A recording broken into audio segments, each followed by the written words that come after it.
Celebrating 30 years of phenomenal trend forecasting, 5 times a week, Monday through Friday. Here's Gerald Celente with today's trends in the news. Hi, this is Gerald Celente. It's Thursday, September 28th, 2017. And here are some of today's trends in the news. On the market front, only Hang Seng and Shanghai hanging lower. Everybody's up. Not a lot, but they're up. Oil's down a bit, gold's up a little bit. So what's going on? Hey, remember all those forecasts at the beginning of the month? Watch out for September. Watch out for September. You're going to see a massive correction. We didn't say that. We're saying there's a correction coming, but we said not in September. And so, once again, we call the Trump victory before any other magazine. We call the Trump rally. It continues. And one of the reasons why it's continuing, they're coming out with that tax break. And we're going to talk more about that a little later on. But that pushed the markets up today somewhat. And the reason being is that the Dow Jones Industrial Average closed about 40 points higher Thursday. And the small cap Russell 2000 index hit an all-time high after the release of the GOP's highly anticipated tax reform plan. And in economic news, the final read of the U.S. second quarter gross domestic product showed a 3.1% increase, but weekly jobless claims rose to 272,000. That's only up a little bit, but the GDP number is basically what's expected. So when you average it all out, we're probably going to look at a little over like a 2.2, 2.4% GDP. Not much. So crude went back down because of, who knows why. The reason it went down is that it's got too high. And there's expectations that there's going to be more demand out there this year by maybe, let's see, according to the International Energy Agency, they raised the 2017 global demand growth estimate to 1.6 million barrels per day from 1.5 million barrels per day, citing stronger than expected demand growth in the United States and Europe. That doesn't make any difference because weekly crude production in the United States is at 9.5 million barrels per day. And by 2020, we will be the biggest producer of oil and natural gas in the world. More supply than demand. And when those prices go up, more rigs online, more drilling. So we don't see the prices going much higher than where they are. U.S. crude has gained 9% in the last 14 days. Well, Brent is up 7% in that time period. So you had an impressive run, and now you're seeing a pullback. We stand by our forecast. It's been going on for 2 years now, and we've been right on the money. So what happened to gold? Well, beep, bop, bop, boop, up and down, closed up a little bit. Again, with that Trump tax plan, they're expecting more economic growth.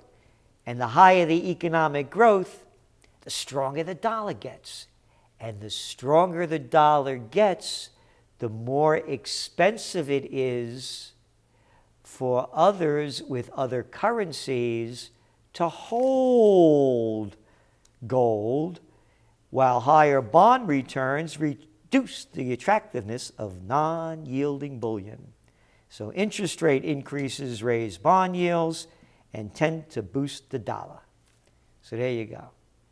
Not bullish for gold, but the other reason gold's going up, more problems over there in Kurdistan. People voted for independence. The Turks don't like it.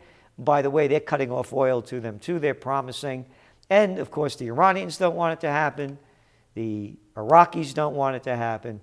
So there's going to be some turmoil there. If there's turmoil in the Middle East, particularly in areas such as Kurdistan and North Iraq that produce oil, then you could see the prices spike. Absent that, it's where it is. Now on to the Trump tax plan. Yay! Once again, the guy running for office lies his way into office. Yeah, he was going to give all us little folks a big tax break, right? and hit those big corporations, especially them ones that were shipping their profits overseas. Well, things have changed a little bit. Again, it's still too early. Trump eyes corporate tax cuts in push to revamp system. Bump-a-da-bump. Front page story. What is most interesting is how ill-informed this plan is, says Steve Rosenthal at the Tax Policy Center. They promised us a plan again, then delivered a 9-page skeleton with wide margins. We have yet to see anything of any content. The Wall Street Journal. Trump backs steep cuts in tax rates. Estate taxes that Republicans said will boost economic growth and benefit middle-income families. How could that be? Because only a small handful of people have that estate tax. Right now, I think it's like 5 million or something. And anything above that, you have to declare. So how many people are left with $5 million when their parents die? Not a lot. So it's either 3 or 5, that kind of number like that off the top of my head. Then we have the New York Times, sweeping Trump tax plan, vague on details and costs. But they go on to say the tax plan that the Trump administration outlined on Wednesday is a potentially huge windfall for wealthiest Americans. It would not directly benefit the bottom third of the population.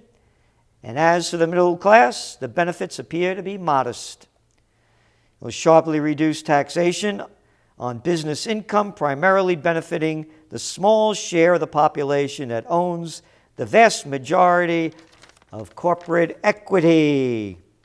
And again, it says the estate tax over here, which affects just a few thousand uber-wealthy families each year, and the alternative minimum tax, a safety net designed to prevent tax avoidance. And according to the Center on Budget and Policy Priorities, they estimate approximately half of the tax cuts would go to the top 1%. Yay! Trump gave us the hump, huh? Yep, Obama folked us, and Trump is giving us the hump. Yep. Those making more than $700,000 per year for an average cut of $150,000 per year. Within this group, the richest of the rich, the top 0.1% would receive a 30% of the tax cuts for an average cut of $800,000 per year. The billionaires need more money. This is disgusting. And what gets even more disgusting is they're going to tax cut for the wealthiest individuals who currently have a top tax rate of 39.6%. They're going to lower that to 35%. It should be 90% that it was when Eisenhower was president. This is a shaft for we the little people. A married couple with one child that earns less than $24,850 a year, you know how much they're going to get? No tax credit under the plan. But if you're a similar family earning $48,700 a year, you're going to get a tax cut of the grand total of $180. This is a shaft, man. It's Trump. We got clumped. We got humped. And again, on the campaign trail, he said, no more of these corporations dumping their money overseas. Yeah. Well, they have a repatriation tax this time. One time. One time and one time only. And then bye-bye bucks. So that's it. That's on the tax plan. On to some other economic news. Ford and Lyft to develop self-driving taxis by 2021. GM invested $500 million in Lyft in 2015 and is planning to test hundreds of electric self-driving taxis on public roads. And you know the big story in our Trends Monthly, driverless vehicles, the next .com bust. Hey, but that's only our forecast. What else do we have here? Ross presses Beijing to level trade. Commerce Secretary Wilbur Ross said he pressed China during his visit to Beijing this week to level a lopsided playing field for American companies there. And he's right. It is lopsided. And this is positive news. And there's going to be better deals. And what's important about this is also the next one over here, and that is wide rift remains as NAFTA round ends. U.S. Trade Representative Robert Lighthizer said, much work remained on the difficult and contentious issues. It's being discussed. These rotten trade deals are being dealt with, and they never have been since they've been put in place. So that is a positive in our forecast analysis, because we got to bring this dough back home. The facts are there. Since NAFTA, the World Trade Organization deals have happened, our high-paying jobs, manufacturing, production jobs went overseas, and we got lousy jobs here that pay a non-living wage. Again, only the facts. 51% of the people in America with full-time jobs are earning $30,000 a year or less. And under Obama, all the jobs that have been created, 94% of them under his administration, are temporary jobs. So this is a positive. We need to move the money back. On to some international news.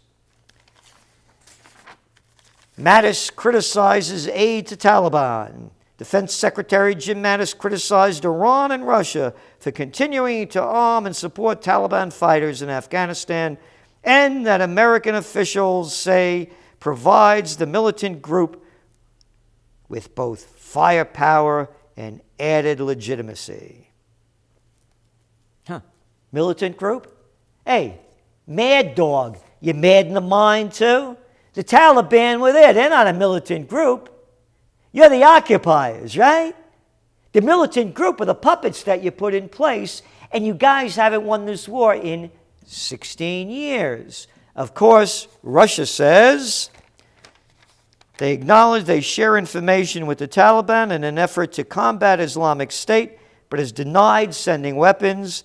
Iranian officials say they have contacts with the insurgent group, but deny providing weapons or sanctuary. And if they did, what business is it of the United States?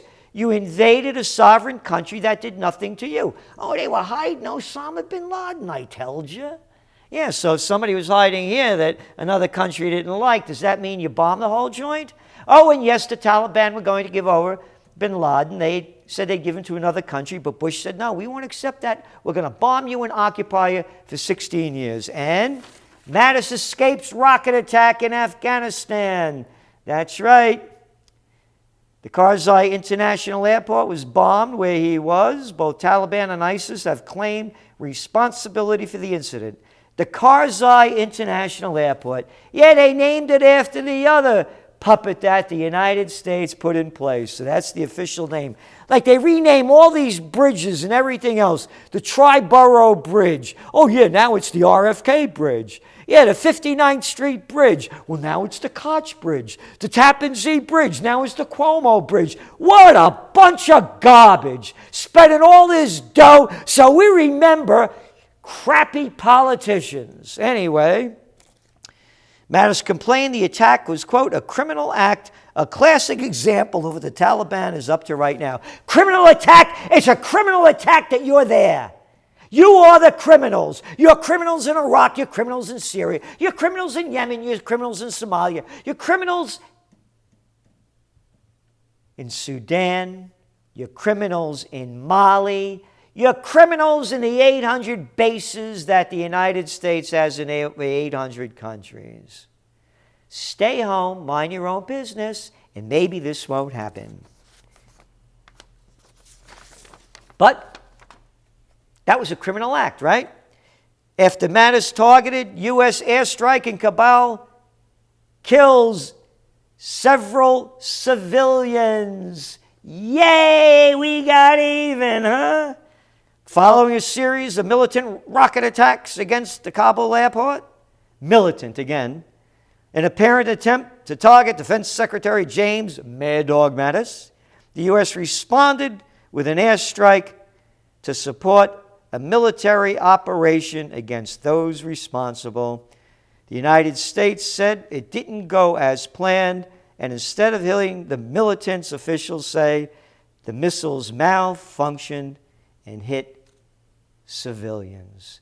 Isn't that nice, huh? More murder by Murder Inc., and no one cares. No.